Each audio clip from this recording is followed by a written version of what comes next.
आज जो है आप लोगों को जो है परीक्षा का समय जो है बहुत कम बचा है और उसको देखते हुए कुछ थ्योरम जो है हम लोगों को इम्पोर्टेंट होता है परीक्षा में, जो बहुत बार पूछता है। ठीक है, उसी के बारे में एक वीडियो पहले भी बन चुका है जिसमें थेल्स प्रमेय के बारे में बता दिए हैं और आज जो है उसी से संबंधित पाइथागोरस दूसरा प्रमेय जो है पाइथागोरस प्रमेय उसको आज तुम लोगों को समझाते हैं, समझो और उसको सिद्ध करके दिखाते हैं। तुम लोगों ने अभी तक सुना होगा और सभी सर भी बोले होंगे कि कर्ण का स्क्वायर करो तो लंब का स्क्वायर और प्लस में आधार का स्क्वायर होता है। ये तो पढ़ा होगा तुम लोगों ने, लेकिन ये आखिर होता कैसे है? अभी तक हम लोग सिर्फ पढ़ लेते थे कर्ण स्क्वायर बराबर लंब स्क्वायर प्लस आधार स्क्वायर, लेकिन आज हम लोगों को इसको करके सिद्ध करना है कि ये आखिर होता कैसे। तो ये सब त्रिभुज का ही काम है, त्रिभुज से ही होता है और आज हम लोग उसी के बारे में पढ़ते हैं। ठीक है, चलो आज शुरू करते हैं आज का वीडियो। इस वीडियो को शुरू करने से पहले आप लोग जो है थोड़ा सा इस हमारे मेहनत को जो है लाइक कर दिया करें और जो भी अगर समझ में नहीं आता है तो कमेंट कर दिया, अगर समझ में आता है फिर भी कमेंट करें ताकि पता चले कि हाँ कैसा बन रहा है आपका वीडियो। चलिए, और तुम लोग जो है इसको अच्छी तरीके से याद कर लेना, ठीक, समझ लो। तो सबसे पहले हम लोग जानते हैं कि यह पाइथागोरस प्रमेय होता क्या है। तो ये आपका जब भी परीक्षा में पूछा जाता है तो 5 अंक का टेबल पर है, ये 5 अंक का होता है। इसमें से 2 अंक कथन के लिए होता है, मतलब इसको हम ये भी कह सकते हैं कि इसकी परिभाषा, पाइथागोरस प्रमेय की परिभाषा क्या है, उसी को कभी कभी कथन लिख देता है या इसको हम परिभाषा भी कह सकते हैं। ठीक, और इसका जो 3 अंक होता है ये आपको सत्यापित करना होता है। आप इसको सत्यापित कर लीजिएगा तो आपको 3 अंक, मतलब टोटल कुल मिलाकर के ये 5 अंक का होता है। और इसका प्रयोग जो है मतलब समकोण त्रिभुज में अधिक, समकोण त्रिभुज में तो किया जाता है, साथ ही साथ त्रिकोणमिति में भी आप लोग पढ़े होंगे। लंब स्क्वायर, कर्ण स्क्वायर बराबर लंब स्क्वायर जो आधार स्क्वायर, इसी से sine theta cos theta tan theta का प्रयोग किया जाता है। ठीक, तो इसी के बारे में आज हम लोगों को पढ़ना है और उसके बाद आपको अंत तक देखते रहिएगा, तब आपको बताएंगे कि इसको जो है हमारे एक भारतीय जो गणितज्ञ थे उन्होंने भी इसको सत्यापित किया और ये पाइथागोरस कहाँ के थे इसके बारे में आप लोगों को जानकारी देंगे। चलिए देखिए, शुरू करते हैं आज का ये क्लास। और सबसे पहले पाइथागोरस प्रमेय को जानते हैं, पाइथागोरस प्रमेय को जानते हैं। तो इसका कथन हम लोग सबसे पहले नोट करते हैं। कथन क्या है? तो कथन कहता है कि किसी समकोण त्रिभुज में, किसी समकोण त्रिभुज में, ये त्रिभुज का सिंबल है, हम त्रिभुज ना लिख करके सिंबल का भी प्रयोग कर सकते हैं। किसी समकोण त्रिभुज में कर्ण का, किसी समकोण त्रिभुज में कर्ण का वर्ग शेष अन्य दो भुजाओं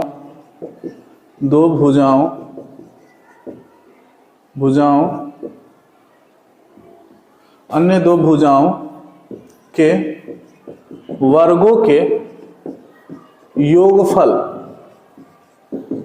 के बराबर होता है, बराबर होता है। ठीक है, तो यही इसका इस पाइथागोरस प्रमेय का कथन है या इसकी परिभाषा है कि किसी समकोण त्रिभुज में कर्ण का वर्ग जो है वह उसके शेष अन्य 2 भुजाओं के वर्गों के योगफल के बराबर होता है। या इसको आपको एक ऑब्जेक्टिव क्वेश्चन के तौर पर भी पूछ सकता है, किसी समकोण त्रिभुज में कर्ण का वर्ग शेष अन्य 2 भुजाओं के वर्गों के, यहाँ पर मिटा देगा, पूछेगा किसके बराबर होता है, तो यहाँ ऑप्शन में दे देगा योगफल के, गुणनफल के। ठीक है, तो इस प्रकार से 4 ऑप्शन है। यहाँ पर याद रखना है किसके बराबर होता है, योगफल के बराबर होता है। देखिए हर एक सवाल में जो है कि विभिन्न प्रकार से संभावित, ठीक है, जितने भी तरीके हैं उसको बता देते हैं ताकि आप लोग समझ में रखें कि क्वेश्चन किसी भी प्रकार से पूछे आप लोग उसका जवाब जरूर दे सकें। ठीक, अब यहाँ पर ये हो गया। तो अब हम इसका सबसे पहले यहाँ देखिए, ये समकोण त्रिभुज है, और इसका यहाँ जो बी कोण है वो हम मान लेते हैं क्या है, समकोण। तब अभी तक हम लोगों ने क्या पढ़ा है, यहाँ सी हो जाएगा, ये पढ़े हैं कि ए सी स्क्वायर बराबर A B square plus B C square, है ना, पढ़े हैं। ये हमारा, इसको हम त्रिकोणमिति में चले जाते हैं तब कह देते हैं इसको लंब कह देते हैं, इसको कह देते हैं आधार, इसको कह देते हैं कर्ण। तो ये फॉर्मूला तो क्या बनता है, कर्ण स्क्वायर बराबर लंब स्क्वायर जोड़ आधार स्क्वायर। चलिए आज इसी को हम लोग जो है आप लोगों को सिद्ध करके दिखाते हैं, ठीक है।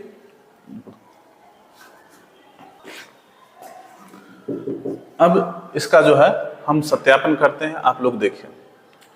तो इसमें माना कि एक त्रिभुज ABC है, मतलब ये त्रिभुज ABC है जिसमें कोण B समकोण, क्या है, समकोण है, मतलब कोण B जो है हम उसको क्या मान लेते हैं, समकोण है। तो हमें सिद्ध क्या करना है, सिद्ध करना है AC स्क्वायर बराबर AB square plus BC square. मतलब ये लंब है तो इसका जो कर्ण हो जाएगा आपका वो AC हो जाएगा, ये AC हो जाएगा, और AB आधार हो जाएगा, और BC इसका क्या हो जाएगा, लंब हो जाएगा। तो यही कर्ण स्क्वायर बराबर लंब स्क्वायर जो आधार स्क्वायर, हमको इसको क्या करना है, सिद्ध करके आप लोगों को दिखाना है। अब देखिए इसमें थोड़ा सा अपना मन से रचना भी करना पड़ता है, क्योंकि बिना रचना के कारण नहीं बना सकते। अब देखिए एक कोण B है तो समकोण है, तो समकोण से एक लंब जो है हम खींच लेते हैं D, ये लंब खींचे हैं। लंब का मतलब होता है 90 डिग्री, मतलब हम लिखेंगे शीर्ष या कोण B से BD लंब AC पर खींचते हैं, ठीक है। रचना भी लिखना बहुत जरूरी है, ये भी आपको बहुत मदद करता है। देखिए B से, कोण B से, मतलब ये जो समकोण है उससे हम एक BD लंब जो है हम इस पर खींच लेते हैं, किस पर, AC पर। ये जो होता है वो लंब का सिंबल होता है, लंब न लिख करके हम इसको, उल्टा T है, इसको हम लंब कहते हैं, ठीक है। अब देखिए तो आप लोग NCERT में प्रमेय 6.7 अगर देखे होंगे तो उसमें एक समकोणिक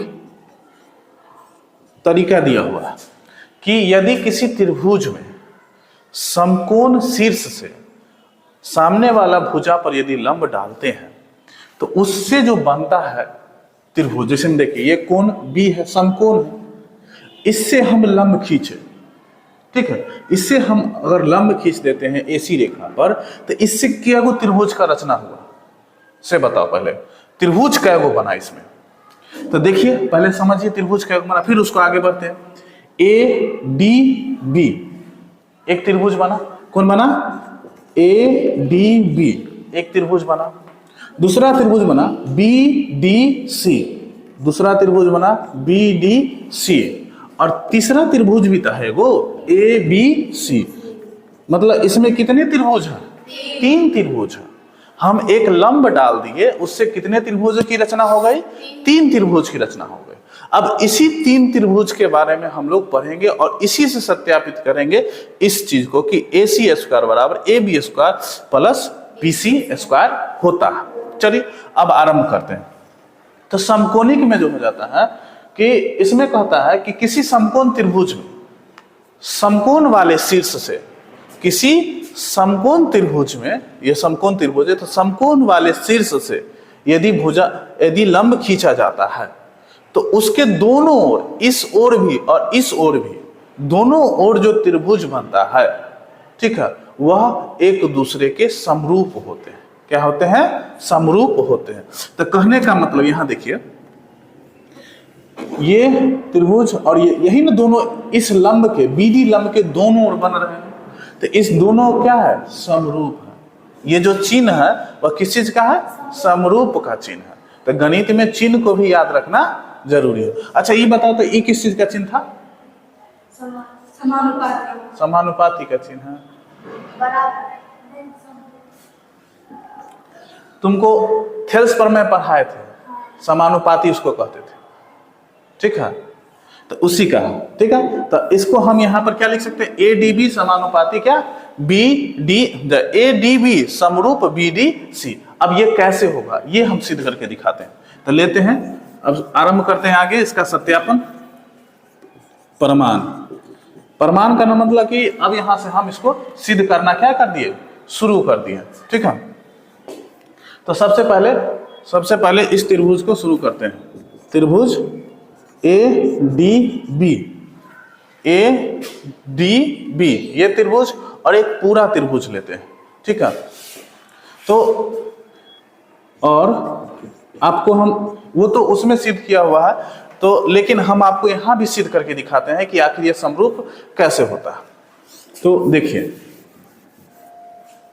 ए डी बी तथा त्रिभुज ए बी सी में, ठीक है, यही दोनों में हम लोगों को क्या करना है? देखना है। अब देखिए ए डी बी अलग लिख कर दे त्रिभुज कि यहीं पर पढ़ा, यहीं पर देखिए, तो देखिए ए और यहां ए दोनों में कोण ए है, उभयनिष्ठ है, दोनों में है ना कोण ए, तो लिखेंगे कोण ए बराबर कोण ए। क्यों है? तो दोनों में उभय निष्ठ है। क्या है? उभय निष्ठ है। तो उभय निष्ठ मतलब दोनों में है वो, ठीक। अगला कोण बी बराबर कोण डी। अब ये क्यों बराबर होगा बताओ, बताओ थोड़ा सा दिमाग लगा करके। अब ये यहां पर लिखे हैं, इसका जवाब यहां भी है। कोण बी क्या है? समकोण है। क्या है? समकोण, मतलब 90 डिग्री का हुआ। और यहां जो हम इस पर लंब डाले हैं डी लंब डाले हैं, तभी ना बोले लंब डाला गया तो कितना डिग्री का? 90 डिग्री का। तो ये दोनों तो 90 डिग्री का कोण है, तो दोनों तो क्या हो जाएगा? बराबर। तो चूंकि यहां लिख देंगे चूंकि दोनों समकोण है, हाँ 90 डिग्री है या क्या? समकोण है। तो जब किसी त्रिभुज की दो कोण बराबर हो तो उसकी संगत भुजा आपस में क्या होती है? बराबर हो जाती है। और जब ये बात हो जाता है तो वो दोनों त्रिभुज क्या हो जाता है? समरूप हो जाता है। क्या हो जाता है? समरूप। अतः या इसीलिए यहां पर हम इसलिए लिख सकते हैं त्रिभुज ए डी बी समरूप त्रिभुज ए बी सी। क्या होगा? त्रिभुज ए डी बी समरूप त्रिभुज ए बी सी, ठीक है। यहां तक समझ में आ गया होगा, ठीक है। तो चलिए यहां तक आप लोग लिखिए, फिर आगे बताते हैं। चलो तो आगे अब देखते हैं, ये आ गया हमारा कौन कौन समरूपता नियम से आ गया कि एडीबी जो है वह एबीसी के क्या हो गया है? समरूप हो गया। तो समरूपता के नियम से अब हमको क्या करना है कि इसको अनुपातिक में लाना है। अब देखिए, अब इस त्रिभुज को हम दो भाग में बांट करके आपको समझाते हैं। तो देखिए ये आपका एक त्रिभुज है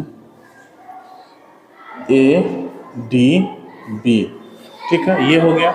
और इसको पूरा मान लीजिए एबीसी है, ठीक है।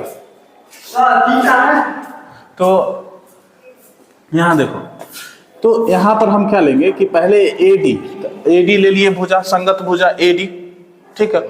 और तो जब इसमें एडी आ गया तो पूरे त्रिभुज एबीसी में क्या होगा? इसका आधार क्या हो जाएगा? एबी इसका क्या हो जाएगा? आधार हो जाएगा, ठीक है। तो एडी बटा क्या हो जाएगा? एबी बराबर। तो जब आधार ले लिए एडी बटा एबी, अब इसका कर्ण लेना होगा। तो देखिए हम, तो अब इसमें आगे जो है इसको हम बनाते हैं। तो देखिए इसमें अब कर्ण क्या हो जाएगा? एडीबी, इस एडीबी में इसमें कर्ण आपको देखने से कौन लग रहा है? ये भुजा कर्ण लगा एबी। और इसमें कर्ण कौन होगा? इस एबीसी में ये सबसे बड़ी भुजा, तो ये हो जाएगा आपका क्या? बीसी। ये हो गया हमारा इसका। तो अब इसको आगे हल करते हैं। तो आगे देखिए क्या हो जाएगा कि ए बी गुना होगा तो क्या हो जाएगा? ए बी स्क्वायर बराबर, तो क्या लिखा जाएगा? ए बी गुना हुआ तो ए बी स्क्वायर हो गया। और फिर इधर गुना कर लेंगे तो क्या हो जाएगा? ए डी गुने बी सी। ये हमारा पहला इक्वेशन बन गया, ठीक है। तो अभी आपको बताए थे कि इसमें 3 गो त्रिभुज का निर्माण हो। एक हमारा समीकरण इससे निकल गया, इस त्रिभुज से, एडीबी से और एबीसी से। दूसरा त्रिभुज आपको कौन बताए थे? बीडीसी। चलिए अब इस त्रिभुज से लेते हैं पुनः। यहां पर लिख सकते हैं कि ऊपर के कोण से, या पूरा अगर डील करना है तो लिखिए, लिख सकते हैं बीडीसी समरूप हो जाएगा त्रिभुज एबीसी। अब ये भी कैसे होगा?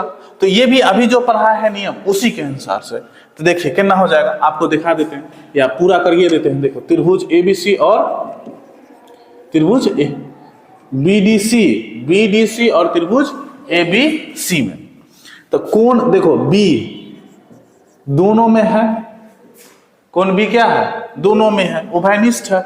यह भी क्या है? उभयनिष्ठ है।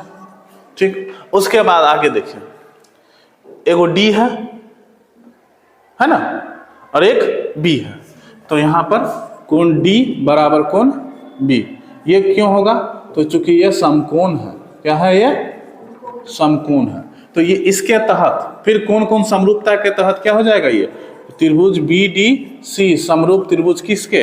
एबीसी के। ठीक, तो उसी प्रकार से फिर इस प्रकार से उसको निकाल लेंगे। तब देखिए थोड़ा सा आगे इसको सॉल्व कर लेते हैं। अब यहां देखिए, एक तो त्रिभुज हमारे लिए हो गया बी एबीसी और दूसरा त्रिभुज हो गया हमारे लिए कौन? डी बी और ये सी। ये भी समकोण और ये भी क्या? समकोण। अब इसमें हमको अनुपात निकालना है। तो सबसे पहले हम क्या बताए हैं, क्या लेना है? सबसे पहले क्या लेना है? आधार। क्या लेना है? आधार। तो इसका आधार कौन हो जाएगा? बीडीसी के लिए आधार कौन हो जाएगा? सीडी लिखो। तो क्या लिखेंगे? सीडी बटा एबीसी में आधार कौन हो जाएगा? बताइए, एबीसी में आधार कौन हो जाएगा? हाँ, आधार। देखो अब बदल गया है ना, तो इसमें आधार बीसी उस समय के लिए था, ये अलग कोण के लिए था ना। एबीसी का पूछे ना आधार। हाँ, तो एबीसी का देखो, रुको, इसमें जो है ठीक है, देखो इसमें जो है तुम जो भी बोली तो अलग अलग एंगल से था। उस समय ये इस साइड का लेना था, इस बार इस साइड का लेना है, इसलिए दोनों में क्या हो जाता है? अंतर हो जाता है। इसलिए आधार इसके लिए क्या हो जाएगा? बीसी ही होगा। चलो आगे देखो, तो इसका आधार हो गया। अब आगे कर्ण की बात करते हैं, इसमें और लेते हैं आगे दूसरा समानुपात, दूसरी भुजा को लेते हैं। तो देखो यहाँ ये हल्ला नहीं करो, तो इसमें देखो ये दोनों का आधार हो गया। अब दोनों का क्या लेना है? कर्ण लेना। तो इसके लिए कर्ण तो स्पष्ट दिखाई दे रहा है, कौन? बीसी। कर्ण आधार ये लिए है ना, तो कर्ण ये ना होगा लंब से निकलने वाली, तो ये क्या हो गया? बीसी। और उसके बाद जो हो जाएगा इसमें कर्ण कौन हो जाएगा? तो इसमें देखो ये सबसे बड़ी भुजा होगी, तो कौन हो जाएगा? एसी। अब इसको फिर गुना करेंगे, तो ये बीसी को बीसी से था बीसी स्क्वायर, अब बराबर में इसको गुना करेंगे तो एसी गुने सीडी। ये हमारा दूसरा समीकरण आ गया। ठीक है, तो ये कंफ्यूजन नहीं रखना है कि देखो हर एंगल से, ठीक है, उसको अलग अलग आधार हो जाता है और अलग अलग उसका बीमा भी बदलते रहता है। तो इसीलिए यहाँ पर हमको बीसी को लेना पड़ा आधार। ठीक, चलिए इसको लिख लीजिए, फिर आगे बढ़ते हैं। थोड़ा सा अब हो गया, थोड़ा सा ही करना है।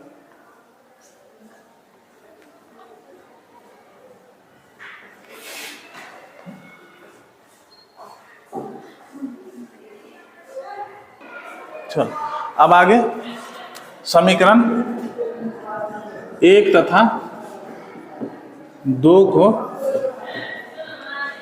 जोड़ने पर, अब दोनों को जोड़ते हैं। तो देखिए दायां पक्ष को दायां पक्ष से जोड़ेंगे और बायां पक्ष को बायां पक्ष से जोड़ेंगे, तो हो जाएगा ए बी स्क्वायर प्लस में इधर है बी सी स्क्वायर, तो A B square plus B C square हो गया। अब बराबर में इधर है ए डी गुने बी सी, प्लस में इसको जोड़ेंगे तो ए सी गुने सी डी। अब यहाँ आगे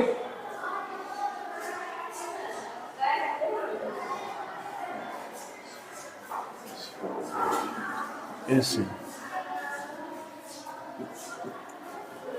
यहाँ AC होगा, थोड़ा सा हाथी हो गया था, मिस्टेक हो गया था, यहाँ AC होगा। अब यहाँ पर दोनों को जोड़ते हैं तो AC कॉमन लेते हैं तो क्या हो जाएगा, AD प्लस में CD, तो यहाँ हो गया AB square plus BC square, आगे है AC गुने AD और CD, ये AD और ये CD, इन दोनों का अगर जोड़ते हैं तो हमें क्या प्राप्त हो जाता है, AC प्राप्त हो जाता है, तो अर्थात हो जाएगा AB square plus BC square, तो AB square plus BC square और ये हो जाएगा AC स्क्वायर। यही हमें सिद्ध करना था, तो आ गया यही सिद्ध।